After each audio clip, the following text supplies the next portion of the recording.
Bismillahirrahmanirrahim. Assalamualaikum warahmatullahi wabarakatuh.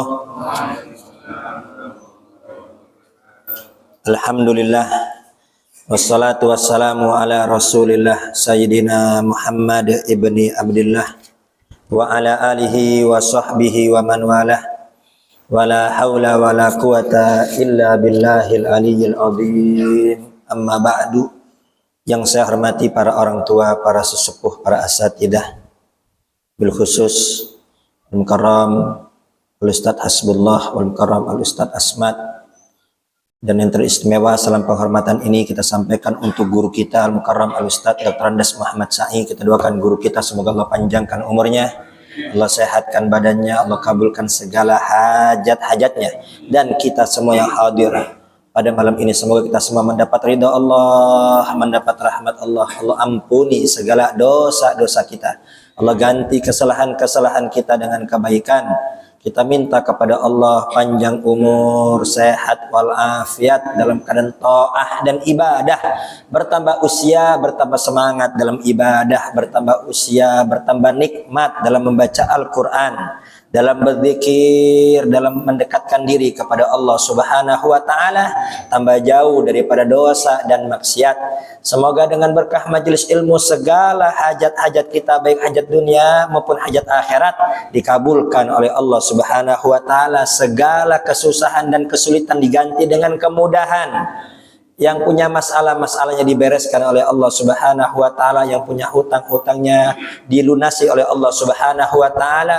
Allah berikan kita rizki yang luas, yang banyak, yang berkah, dimudahkan untuk membantu agama, bermanfaat untuk muslimin wa muslimat, dimudahkan haji, umrah, ziarah makam Nabi besar Muhammad sallallahu alaihi wasallam, dan semoga dengan harta tersebut membuat kita semakin dekat dengan Allah Subhanahu wa taala.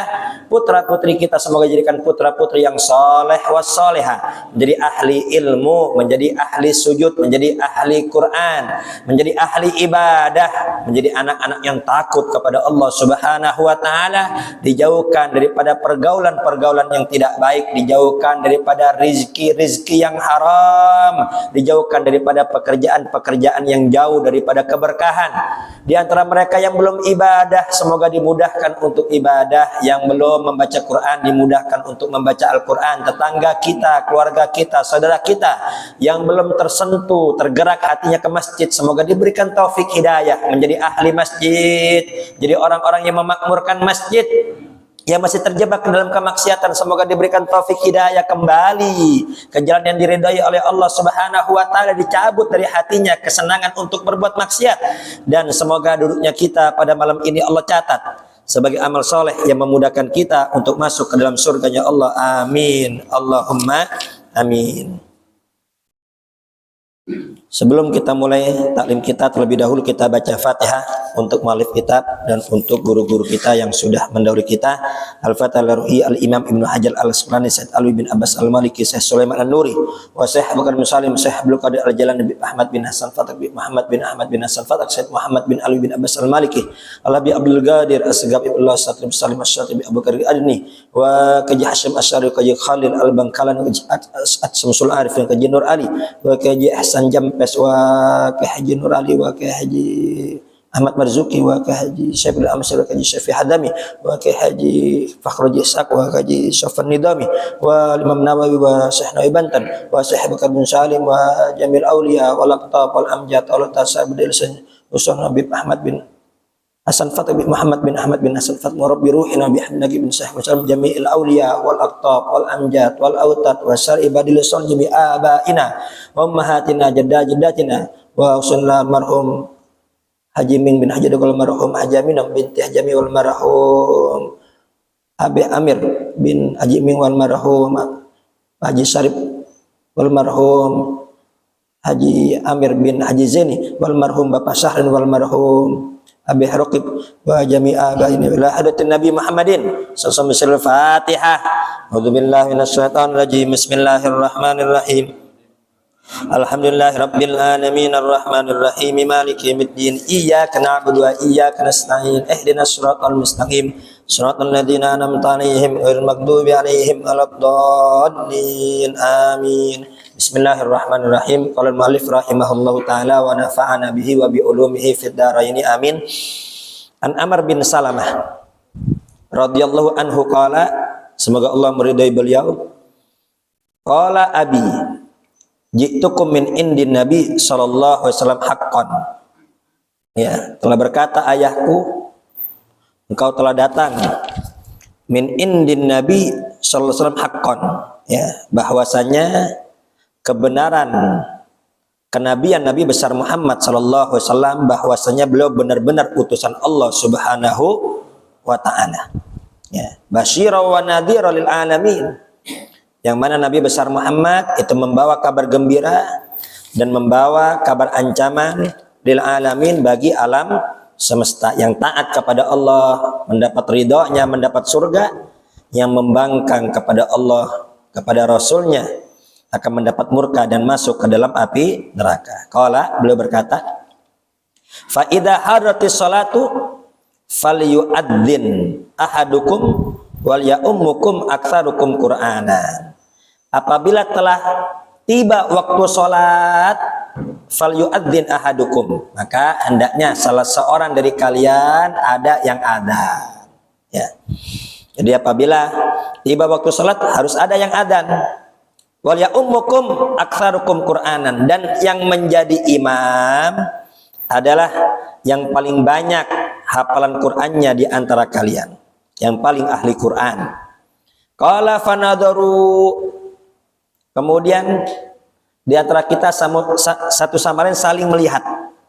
Falam yakun ahadun aktsara minni Qur'anan, tidak ada di kampung saya yang hafalan Qur'annya lebih banyak dibanding saya. Ini kata Amr bin Salamah. Faqaddamuni, kemudian nih orang kampung saya menjadikan saya imam. Wa ana ibnu sittin aw sab'i sinin, ketika itu usiaku masih berumur 6 atau 7 tahun. Nah, jadi ini Amr bin Salamah ketika datang utusan-utusan Nabi besar Muhammad sallallahu alaihi wasallam, beliau masuk ke dalam agama Islam. Jadi pernah datang utusan-utusan Nabi, ya, dari mulai sahabat-sahabat yang dagang sambil berdakwah dan lain sebagainya. Ini Amr bin Salamah yang ketika itu masih kecil itu masuk ke dalam agama Islam. Dia masuk ke dalam agama Islam, kemudian dia belajar Al-Quran. Kaumnya masih kafir, ayahnya orang kampungnya tuh masih kafir. Ya, kemudian setelah beberapa lama baru nyusul. Ya, nyusul orang kampungnya termasuk ayahnya masuk ke dalam agama Islam. Ya, kemudian ya, ada pesan dari Nabi besar Muhammad, kalau tiba waktu sholat adzan. Kemudian yang jadi imam yang paling ahli Quran, yang paling banyak hafalan Qurannya. Sedangkan itu mu'alaf semua. Itu satu kampung mu'alaf semua. Satu sama lain saling melihat nih siapa yang paling banyak hafalan Quran. Ya, ini ada Amr bin Salamah masih umur 6 atau 7 tahun. Kebetulan dia masuk Islam duluan. Jadi dia banyak sudah belajar Al-Quran, banyak hafal Quran. Akhirnya apa? Amr bin Salamah, si qori kecil, ya, dijadikan imam. Rawahul Bukhari wa Abu Daud wa Nasa'i. Hadis riwayat Bukhari dan Abu Daud dan Nasa'i. Al-ma'nal ijmali, makna secara global. Al-imamatu mansibun adhimun. Menjadi imam ini kedudukan yang sangat besar. Menjadi imam ini kedudukan yang sangat penting, nggak sembarangan. Ya, nggak sembarangan. Siapa aja boleh jadi imam. Ya. Akan tapi harus benar-benar diseleksi. Walidha istarata fil imami an yakuna mukri'an, faqihan, aliman, bisyurutil iktidai. Maka dari itu ya ada syaratnya. Jadi imam itu nggak sembarangan, nggak bisa ya langsung maju tanpa ada yang nyuruh. Yang nyuruh itu siapa? Anak pribadi, nggak boleh. Ya, dalam hal ini ya harus guru yang nunjuk. harus ustaz setempat yang nunjuk, harus kiai setempat yang nunjuk. Ya, jadi kalau saya tidak ada, ya kamu siap untuk jadi imam, kamu siap untuk jadi imam. Ya, jadi nggak sembarangan. Jangan nunjuk diri sendiri untuk maju. Ya. Maka dari itu, dikarenakan posisi imam nih posisi yang sangat penting, ada syarat-syaratnya untuk jadi imam. An yakuna muqri'an. Itu hendaknya harus ahli qiraat. Ya, bacaan-bacaannya bagus. Dan gak cukup sampai di situ, faqihan. Ngerti ilmu fikih. Aliman bisurutil iqtida. Ya gak harus ngerti semua bab fikih. Ya, bukan berarti imam ini harus mengerti semua bab fikih. Minimal syarat imam dan makmum dia ngerti. Minimal rukun-rukun sholat dia ngerti. Minimal syarat-syarat sholat dia ngerti. Minimal dia ngerti yang mana sunnah ab'ad, yang mana yang sunnah, yang mana yang rukun, sehingga apabila ada permasalahan dalam sholat dia ngerti. Jadi nggak harus imam ini mengerti semua tentang bab fikih. Minimal bab sholat dia paham. Ya. Adapun untuk mempelajari bab sholat saja ya nggak lama. Ya, jadi dilihat nih siapa yang bacaan Quran bagus. Ya. Disuruh, kemudian ya privat dikasih tahu ya yang berkaitan dengan sholat, selesai. Kenapa? Kaila yubtilu sholata alal makmumina, agar sholatnya makmum ini nggak batal. Ini pernah kejadian di Pelumpang. Di Pelumpang itu pernah kejadian di belakang pasar ular. Ya, kejadian sholat maghrib.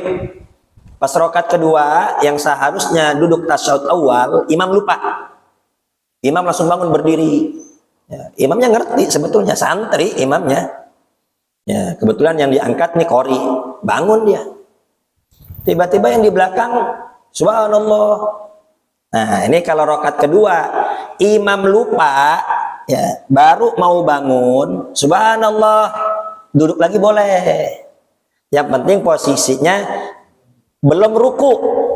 Ya, belum posisi ruku, duduk lagi boleh. Tapi kalau posisi udah ruku atau di atas ruku, lanjutin berdiri. Kenapa? Karena duduk tasyahud awal itu sunnah ab'ad. Kalau udah posisi berdiri itu rukun. Udah rukun balik ke sunnah, batal sholatnya. Makanya imamnya terus harus ngerti. Di belakang imam juga harus ngerti. Ini belakang imamnya nggak ngerti. Subhanallah.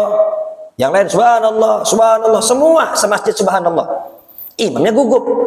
Udah di demo. Dia tadi berdiri tadinya. Di demo. Ragu dia akhirnya. Duduk. Batal itu, Pak. Itu batal semua. Ya. Yang ada juga ketika Idul Fitri dan Idul Adha. Ya, kan Idul Fitri kan rakaat pertama sunnah. Takbir 7 kali. Selain takbiratul ihram. Takbiratul ihram jangan dihitung. Rakaat kedua 5 kali selain takbir intikal. Takbir intikal, takbir pindah dari sujud ke berdiri. Allahu Akbar itu jangan dihitung. Sunnah 5 kali. Nah, ini sunnah. Kalau imam lupa, ya namanya setahun sekali, Pak. Setahun sekali. Ya, terkadang imam banyak masalah.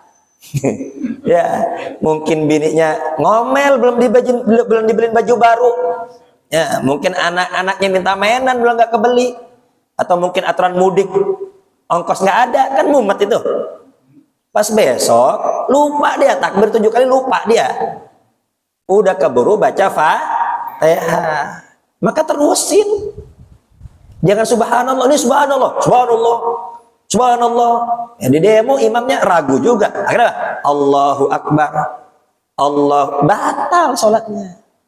Makanya imam harus ngerti, belakang imam juga harus ngerti. Dan nggak harus mengerti semua bab fikih. Minimal hal yang berkaitan dengan sholat dia paham. Ya, akan tapi ya namanya manusia ya. Meskipun kita udah belajar nih. Terkadang pas di depan lupa kita. Apalagi kalau udah di demo, gugup itu. Ya, tapi pas ditanya lah, ente kan ngerti, paham. Gimana? Udah di depan, kita udah nggak bisa mikir lagi katanya. Ya, kita udah nggak bisa mikir lagi, itu manusiawi. Yang udah belajar aja kadang lupa. Ya, kadang lupa. Ya. Apalagi yang tidak belajar. Jadi imam itu nggak sembarangan. Jadi bukan hanya dia harus ahli qiraat, ya, bacanya bagus, kemudian juga dia faqih. Dia ngerti fikih, nggak harus ngerti semuanya, minimal aliman bisyurutil iqtida, mengenai bab jamaah dia paham. Agar apa? Agar sholatnya tidak batal. Ya, ini sangat-sangat penting ini. Ya. Ini seperti Amr bin Salamah. Ya, bacaan Qur'annya bagus, hafalan Qur'annya paling banyak di antara yang lain, maka dia yang berhak untuk menjadi imam. Ya, hanya saja perlu diperhatikan. Ya, ini anak kecil ngerti gak nih cara wudu? Ini anak kecil ini ngerti gak nih bab najis? Nah, itu perlu dipastikan juga. Jangan mentang-mentang, oh ini qori kecil ini, langsung jadi imam. Nanti dulu. Bab wudu dia ngerti gak? Bab najis dia ngerti gak?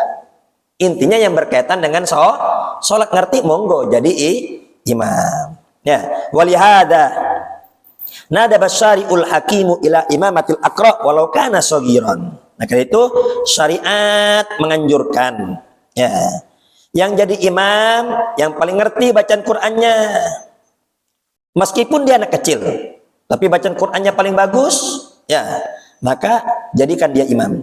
Hada Amr bin Salamah.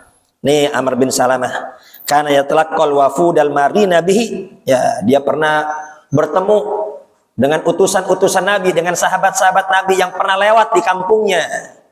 Jadi ini sahabat-sahabat Nabi mau pergi dagang, ya, atau juga ada yang mau dakwah, lewat kampungnya.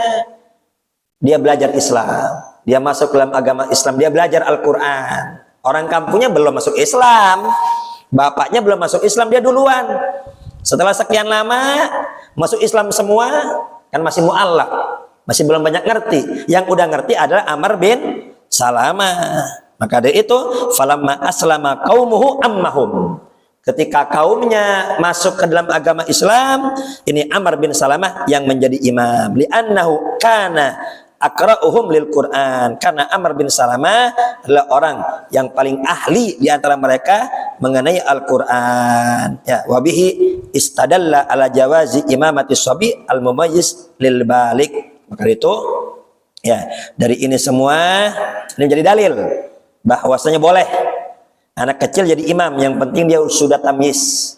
Ya, yang penting dia sudah tamyiz, ya, bagus-bagus dia sudah balik, ya, maka itu boleh jadi imam. Ya. Wa jawazu sholatil muftarid khalfal mutanaffil. Demikian pula boleh juga sholat fardu di belakang sholat sunnah. Misalnya, ya, ini kita udah selesai sholat isya, kemudian Bang Agus sholat ba'diyah isya. Tiba-tiba ada yang baru datang, ini udah bubar semua, ada yang baru datang. Berarti kan dia belum sholat isya, ikut bermakmum dengan yang sholat sunnah, maka itu boleh. Yang penting bentuk sholatnya sama. Ya, nanti salam imam, dia tinggal nambah 2 rakaat. Kenapa? Karena bentuk sholatnya sama. Ya, yang penting jangan sampai bentuk sholatnya beda. Imamnya sholat jenazah, makmumnya sholat asar, gak ketemu itu. Ya, imamnya sholat gerhana, kan rukuknya 2 kali. Makmumnya sholat duhur, gak ketemu, gak bisa itu. Jadi bentuk sholatnya harus sama. Ya. Wa man qala bil man ikamalik wa Abi Hanifah rahimahumullah qala kana hadza fi sholil Islam aw fi sholatin nafilah la faridah. Tapi ada juga seperti Imam Malik dan Imam Abu Hanifah melarang anak kecil jangan jadi imam. Ya, anak kecil nggak boleh jadi imam. Ya. Itu adapun boleh Amr bin Salamah itu awal-awal Islam. Ketika permulaan Islam itu boleh. Atau bisa jadi itu sholat sunnah. Dia jadi imam itu ketika imam sholat sunnah, taraweh boleh. Ya, Idul Fitri, Idul Adha boleh sunnah. Tapi untuk yang wajib jangan. Ini kata pendapat Imam Abu Hanifah dan pendapat Imam Malik. Fiqhul hadis. Belajar apa dapat kita ambil dari hadis ini? Yang pertama, masyru'iyatul adzan li salawatil maktubati inda dukhuli waktiha. Maka dianjurkan untuk adzan apabila sudah masuk waktu sholat. Ya, hendaknya muadzin juga jangan asal adzan. Ya, dilihat waktunya. Karena kan tiap minggu, tiap Jumat nih berbeda ini. Ya, jangan patokan jadwal seumur hidup. Ya, kalau dulu kan ya Waktu kan waktu seumur hidup tuh, ditempel di tembok. Ya, pokoknya waktunya itu aja gak berubah-berubah. Ya, itu hendaknya muadzin perhatikan. Ya, perhatikan, dia harus update. Harus update nih waktu sekarang jam berapa ini. Ya, karena kan apa? Kadang maju, kadang mundur. Tiap minggu tuh pasti ada perubahan tiap minggu tuh. Ya, tiap minggu pasti ada aja perubahan. Nih kadang orang Jumatan maunya jam 12 aja. Kalau belum jam 12 belum ke masjid. Nah, ini Jumatan kan agak awal. Soalnya kan subuhnya sekarang jam 4:06 aja udah adzan. Ya, Jumatnya juga maju. Ini Jumat mau jam 12 aja. Ya, jadi perhatikan tuh waktu-waktu sholat.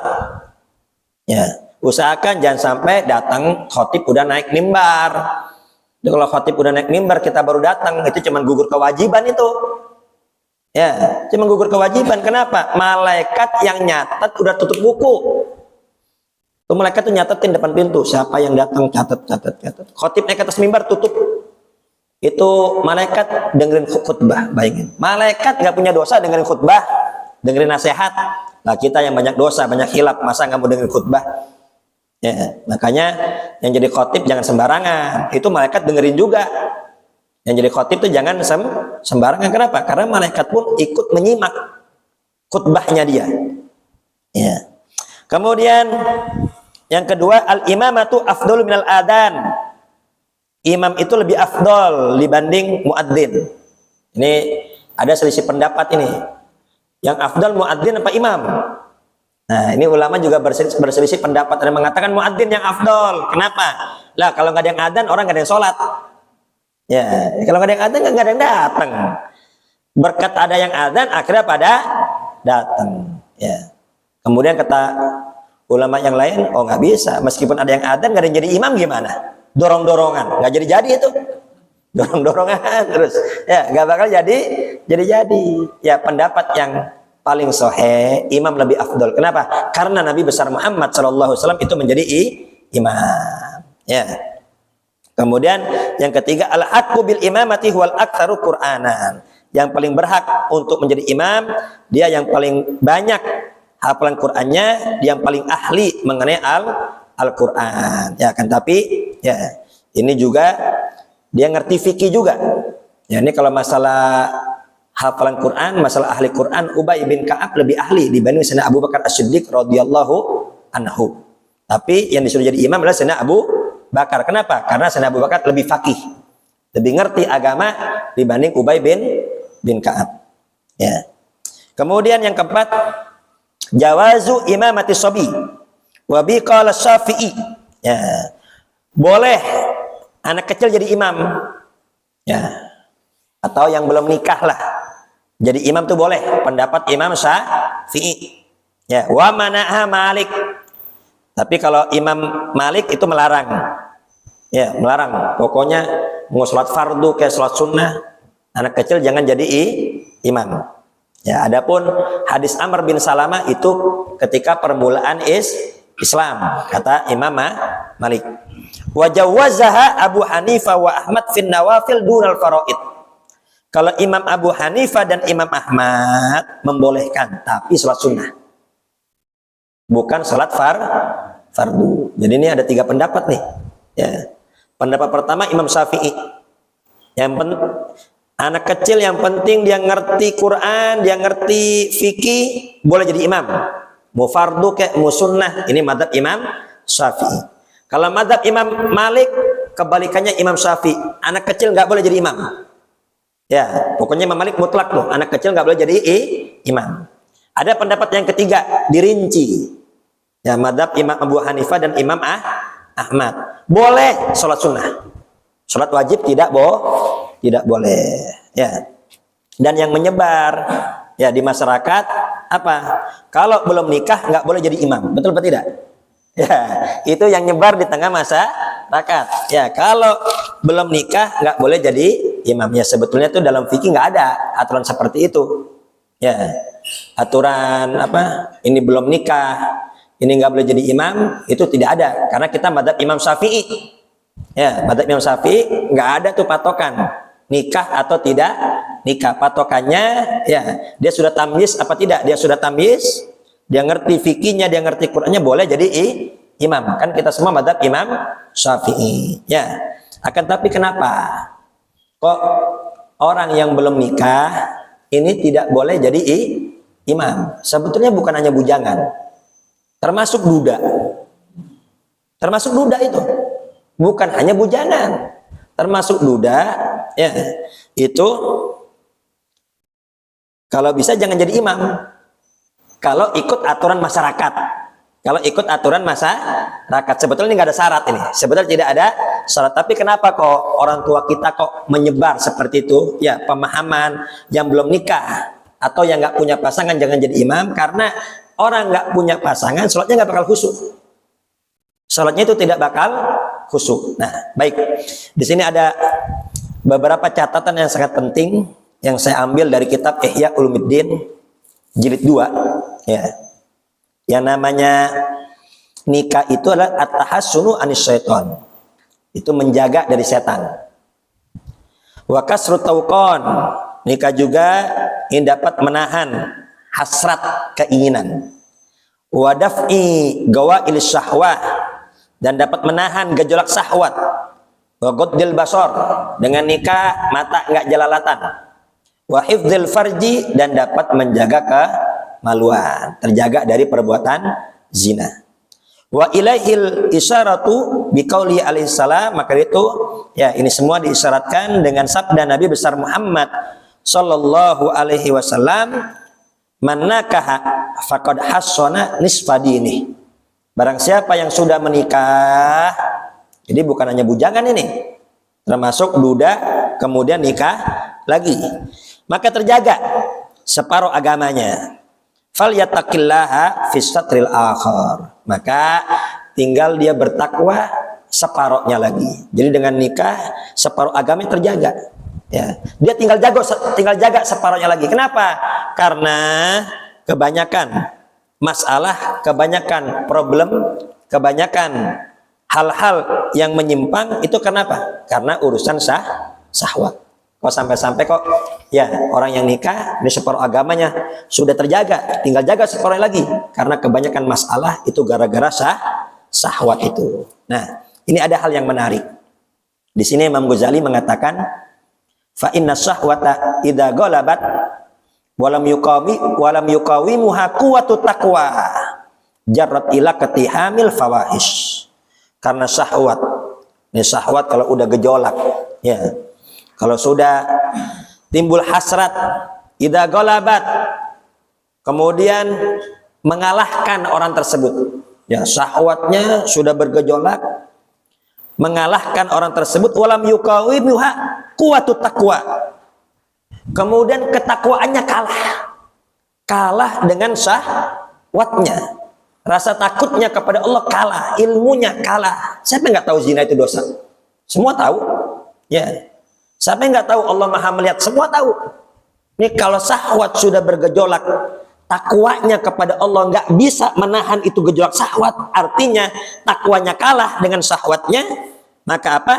Jarrat ila katihamil fawahish, maka dia akan terjatuh kepada perbuatan-perbuatan yang dilarang oleh Allah Subhanahu wa ta'ala, yaitu perbuatan zina. Maka itu Nabi besar Muhammad sallallahu alaihi wasallam itu pernah menyampaikan firman Allah Subhanahu wa ta'ala, illa taf'alu takun fitnatun fil ardi wa fasadun kabir. Ya, ini kalau ada anak muda udah dapat jodohnya, anak perempuan udah dapat jodohnya, ya bagus agamanya, cepet-cepet nikahin. Jangan ditahan-tahan. Kenapa? Kalau ditahan-tahan nanti akan timbul fitnah. Timbul fitnah, timbul kerusakan. Apa? Akhirnya terjatuh kepada perzinaan. Apabila tidak terjatuh kepada perzinaan, minimal muqaddimah zina itu udah kena semua tuh. Ya, sudah kena semua. Makanya perempuan-perempuan sekarang, ya kalau dia pacaran udah pasti tuh udah mustakmal. Apa mustakmal itu? Ya, itu udah pasti tuh. Muqaddimah zina udah kena semua itu.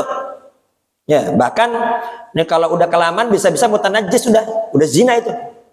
Ya, sampai ini ada penelitian, ya rata-rata anak pacaran 3 bulan semua udah zina. Ya kenapa? Ya itu ketika syahwatnya bergejolak, takwanya kalah. Ya, sekarang kan tontonan yang dilihat semua begitu. Ya film-film Indonesia sekarang lihat semua filmnya. Ya, film perselingkuhan. Filmnya apa? Ada hubungan begitu semua. Kita buka YouTube, buka ceramah, campur sama yang enggak benar. Ya, game-game itu game-game. Iklannya apa game-game itu? Kalau yang menang perempuan cantik. Itu kan secara nggak langsung apa? Nyuruh. Secara nggak langsung itu apa? Mengajarkan, oh nanti kalau udah besar, nanti kerja, punya duit, menang, sewa perempuan. Seperti tontonan-tontonan yang ada, ya semua, ya ini apa? Kemudian film-film, drakor-drakor, ya semua tuh apa? Nyontohin pacaran ya pasti begitu. Akhirnya sekarang dicontoh sama film-film Indonesia. Jadi kenapa kok perzinaan merajalela dari tontonan? Dari tontonan, dari semua itu merusak. Ketika syahwat sudah bergejolak, takwanya kalah, takwanya nggak bisa nahan, maka akan terjadi perzinaan. Maka kalau udah dapat jodohnya jangan lama-lama. Ya. Oh ini masih kuliah, nanti dulu. Ya nanti ujung-ujungnya pak kuliah nggak lulus punya anak. Ya. Jadi gimana? Udah nikahin aja. Ya, dengan nikah nggak menghalangi kuliah. Ini karena masih kuliah udah bikin kesepakatan. Ya, ini karena masih belajar udah masing-masing kita ya orang tua masing-masing biayain lah, saling kita bantu. Yang penting nih anak apa? Terjaga dari zina. Ya. Kemudian fa'amma. Nah, wa in kana mulajjiman bilijamit taqwa fagoyatu an yakuffal jawariha an ijabati syahwa. Apabila gejolak syahwatnya dikalahkan, bisa dikendalikan dengan takwanya, rasa takutnya kepada Allah besar, atau masih ingat dia ini dosa, ya gejolak syahwatnya kalah misalnya sama takwanya, maka ya paling apa? Paling sekurang-kurangnya anggota tubuhnya ini terjaga dari zina, udah paling itu doang. Ya, kalau takwanya ngalahin syahwatnya, maka apa? Anggota tubuhnya terjaga dari perzinaan. Ya, bibirnya, tangannya, tubuhnya semua terjaga dari mukaddimah zina dan juga zina. Kenapa? Karena dikalahkan dengan rasa takutnya kepada Allah Subhanahu wa Ta'ala. Akan tetapi, nih yang perlu dicatat.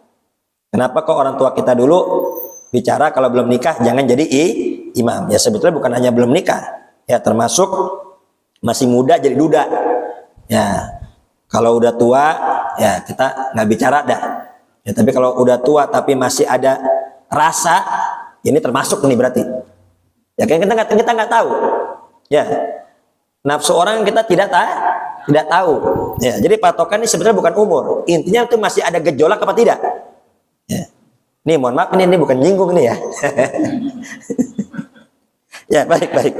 Nih, fa amma hifdzul qalbi anil waswas wal fikri fala yadkhulu tahta ikhtiyarih. Adapun menjaga hati dari waswas. Ini hati terjaga dari waswas dan pikiran terjaga tuh dari pikiran-pikiran kesana itu. Ya, pikiran tentang apa? Tentang ini hubungan badan. Ya, adapun hati terjaga dari pikiran wanita, terjaga pikiran dari keinginan seks dan lain sebagainya, fala yadkhulu tahta ikhtiyari. Itu mah di luar kuasa dia. Iya dia takwa, dia takut sama Allah, dia nggak zina. Tapi kepikiran di hatinya terlintas di pikirannya itu nggak bisa tertolak. Itu tiba-tiba datang tuh was-was, keinginan, fantasi, ya ke hal seperti itu nggak bisa dia tolak. Ya selama dia normal, keinginan ke sana itu tidak bisa dia tolak. Iya dia takut sama Allah, tapi keinginan tersebut itu nggak bisa ditolak. Iya dia zikir, ya sambil putar tasbih, ya jasadnya zikir, hatinya kita nggak tahu kemana. Iya dia ngaji, iya jasadnya di Assalamiyah, tapi hatinya kita nggak tahu. Apa mikirin si Yuyun, mikirin si Nia, mikirin kemana kita nggak tahu. Ya, jadi imam. Iya, jadi imam. Dia jadi imam. Tapi kita nggak tahu hatinya, pikirannya kemana. Nah, itu nggak bisa, Pak. Lintasan-lintasan hati, pikiran-pikiran ini nggak bisa dicegah ini. Ya, ini was-was terus-menerus masuk di luar kuasa dia. Bal la tazalu nafsu tujadibuhu wa tuhdithuhu bi umuril wiqa. Yang mana nafsu dia terus-menerus datang, ya, terus-menerus membisiki, ya, terus-menerus membayangkan, ya, urusan-urusan apa? Hubungan badan. Karena normal. Wala yafturu an usyaitanu al-muwaswisu ilaihi fi aktsaril awqati. Dan setan enggak berhenti-berhenti tuh bikin dia was-was di setiap waktu. Waqad yuridu lahu dzalika fi athna'is sholati. Terkadang lintasan itu datang ketika pertengahan salat. Lagi salat mikirin si fulan. Lagi salat kepengen hal yang begituan, hatta yajri ala khatirihi min umur wiqa, sampai-sampai terlintas di hatinya, di pikiran urusan apa? Urusan seks, urusan hubungan badan, ya. Malau saraha bi baina yadi akhasil khalqi lastahya minhu, ya. Itu cuma kan enggak ketahuan. Coba kalau itu ditampakkan oleh Allah, ya tentu itu akan membuat kita malu. Wallahu muttali'un ala qalbi. Allah Maha melihat kepada hatinya. Wal qalbu fi haqqillahi kal lisani fi haqqil khalqi. Dan hati di hadapan Allah bagaikan lisan di hadapan manusia. Ya, kita nih nggak tahu apa isi hati orang, tapi kalau dia udah ucapkan kita bakal tahu.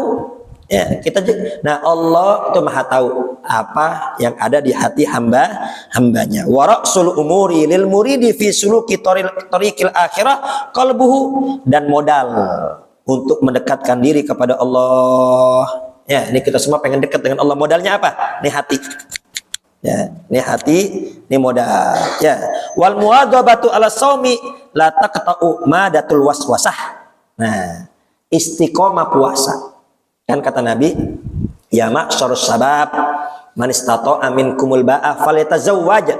Wahai para pemuda, barang siapa yang di antara kalian pengen nikah, maka nikahlah. Ya, kenapa kok ini disebutnya anak muda? Ya karena anak muda biasanya gejolaknya masih tinggi. Ya, adapun yang tua ya kita nggak bahas. Kalau masih ada dia termasuk, kalau nggak ada ya udah. Ya. Ya. Itu kalau bisa menikah. Faman lam yastati fa alaihi bisawm. Kalau nggak mampu nikah, ya, belum ada biaya, belum bisa menafkahi, maka hendaknya puasa. Fa inna shauma lahu wijaun. Ya, karena puasa itu dapat menahan syahwat dari zina. Iya, dia terjaga dari zina. Akan tapi ya, fantasi yang ada di pikirannya, lintasan yang ada di hatinya, pikiran tentang wanita tuh nggak bakal hilang. Ya, dengan puasa ini cuma bisa menahan gejolak syahwat dia. Tapi kalau pikiran-pikiran ke sana itu tidak akan hilang. Jadi gimana obatnya? Ya obatnya ya harus nikah. Sampai Abdullah bin Abbas berkata, la yatimmu nusukun nasiku illa bin nikah. Tidak sempurna ibadahnya seseorang kalau belum nikah. Mungkin ini yang jadi patokan oleh para orang tua kita terdahulu. Kenapa kok kalau belum nikah nggak boleh jadi imam? Ya kenapa? Ya karena orang kalau belum nikah, ya ini dia belum bisa benar-benar khusyuk kepada Allah Subhanahu wa Ta'ala. Ya meskipun yang udah nikah belum tentu berarti dia khusyuk, tapi setidaknya pikiran ke sana tuh nggak ada. Ya pikiran ke sana agak mending. Pikiran ke sana itu agak mending. Maka itu Nabi besar Muhammad sallallahu alaihi wasallam itu pernah berdoa dan seringkali berdoa, Allahumma inni a'udzubika min syarri sam'i wa basari wa qalbi wa syarri mani. Ya Allah, aku berlindung kepada Engkau dari kejahatan telingaku, dari kejahatan penglihatanku, dari kejahatan hatiku, dan dari kejahatan apa? Kemaluanku. Ini jangan sampai menumpahkan sperma di tempat-tempat yang diharamkan. Wa qala as'aluka an tutahhira qalbi wa tahfadha farji. Dan Nabi besar juga sering berdoa, ya Allah, aku minta kepada Engkau bersihnya hati dan semoga kemaluanku terjaga dari perbuatan zina. Fama yasta'idu minhu Rasulullah sallallahu alaihi wasallam kaifa yajuzu tasahula fi li ghairi. Lihat, Nabi aja berlindung dari itu semua. Nabi ini berlindung biar terjaga dari zina. Bahkan kalau kita istinja, kita sunnah baca doa dalam hati ya, kalau kamar mandi, Allahumma tahhir qalbi minan nifaq wa hassin farji minal fawahish. Ya Allah, bersihkan hatiku dari sifat kemunafikan. Ya, dan jaga kemaluanku dari perbuatan zina. Jadi ketika kita tidak zina, bukan berarti kita hebat, bukan berarti kita suci, tapi kita dapat perlindungan dari Allah. Allah minta perlindungan. Semoga kita semua tidak terjatuh dalam perbuatan itu semua. Amin. Allahumma. Nabi aja selalu berdoa. Ya, maka hal ini jangan dianggap remeh. Ya, ini kata Imam Ghazali, Nabi aja sering berdoa, maka hal ini jangan dianggap remeh. Wa kana ba'dus sholihin, ya terkadang sebagian orang-orang soleh yuksirun nikah, banyak nikah. Ya, para kiai, kenapa kok banyak nikah? Ya, hatta la yakadu yakhlu min itsnain aw thalath. Ya, terkadang ya orang-orang soleh itu istrinya ada 2, ada 3, ada 4. Ya, kenapa kok bisa seperti itu? Ya, fa ankara alaihi ba'dus sufi, ada sebagian kaum sufi mengingkari. Apaan itu? Katanya soleh kok tukang kawin, kan begitu? Ya, katanya soleh kok tukang kawin, nah, kan bahasa begitu tuh. Faqala hal ya'rifu ahadun minkum annahu jalasa baina yadayillahi ta'ala jalsatan aw waqafa baina yadayhi mauqifan fi mu'amrati fa khatara ala qalbi khatiru sahwa. Apa kata orang ini, dijawab sama orang soleh ini, kamu pernah gak ketika lagi zikir di hadapan Allah atau lagi ibadah, ya lagi sholat, kemudian terlintas di hatimu masalah perempuan, pernah apa enggak? Ya, dijawab oleh mereka, faqalu yusibuna min dzalika katsiran. Banyak di antara kita begitu, udah punya bini masih mikirin cewek lain.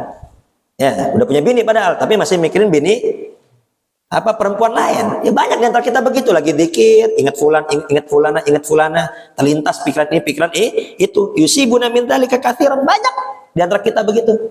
Ya, apa kata orang soleh ini? Ya, maka itu kenapa aku banyak nikah, agar tidak kepikiran itu semua. Agar tidak kepikiran itu semua. Bini satu, tapi apa? Mikirin bini ini, mikirin ini. Mikirin ono. Ya cuma nggak kesampaian aja karena takut sama bini. Gak kesampaian, teman, takut sama bini. Ya, ini dikarenakan waktunya habis. Ya, waktunya habis. Saya buat kesimpulan. Ketika kita mau sholat, tiba-tiba kebelet mau buang air besar. Sholat dulu apa buang air besar dulu? Buang air besar dulu. Agar sholatnya nanti khusyuk. Ya kan bentar lagi qomat nih. Tiba-tiba mau kencing dulu apa sholat dulu? Kenapa? Agar nanti pas sholat nggak kepikiran lagi urusan kencing. Demikian pula lapar, gemeter nggak kuat ini. Ya, makanan udah ada, makan dulu apa sholat dulu? Biar nggak gemeter. Nah, sama. Ya, ini para orang-orang soleh kenapa kok mereka bininya banyak? Ya, kenapa? Ya, ibarat orang makan, biar nggak kepikiran itu lagi. Ya, udah kenyang, dia udah kenyang. Dia nggak mikirin bini orang, dia nggak mikirin artis, dia nggak mikirin cewek ini, dia nggak mikirin cewek itu. Udah kenyang dia, bini udah 4. Ya, ibarat makan. Nih Bang Agus di sini, kan Bang Agusnya kan kepengen tapi nggak kesampaian ya. Nih, ibarat udah makan di sini. Nih habis ini makan kebuli, kenyang udah. Makan kenyang, habis itu apa? Diajak ke undangan. Oh, makanan udah banyak. Ya, ada bakso, ada somai, oh pokoknya banyak. Perut udah kenyang. Kita mau gak makan lagi? Udah kagak muat. Nah, itu kenapa orang soleh kok bininya banyak? Biar apa? Dia fokus ibadah. Udah gak ada kepikiran cewek lah lagi. Ya, tapi ini kita jangan ikut-ikutan. Kalau bukan kelasnya jangan ikut-ikutan. Baik, ya. Ini masih panjang sebetulnya. Ini nggak kelar di sini nih. Ini nggak kelar di sini. Semoga kita semua mendapat ilmu yang manfaat dan mendapat ilmu yang barokah. Al-Fatihah. Bismillahirrahmanirrahim.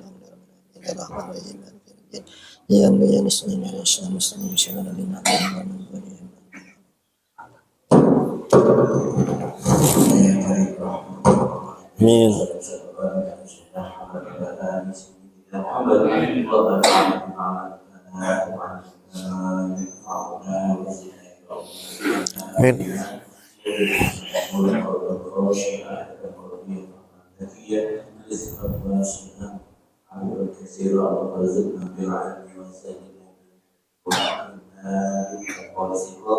ربنا آتنا في الدنيا حسنة وفي الآخرة حسنة وقنا عذاب النار وصلى الله على سيدنا محمد وعلى آله وصحبه وسلم.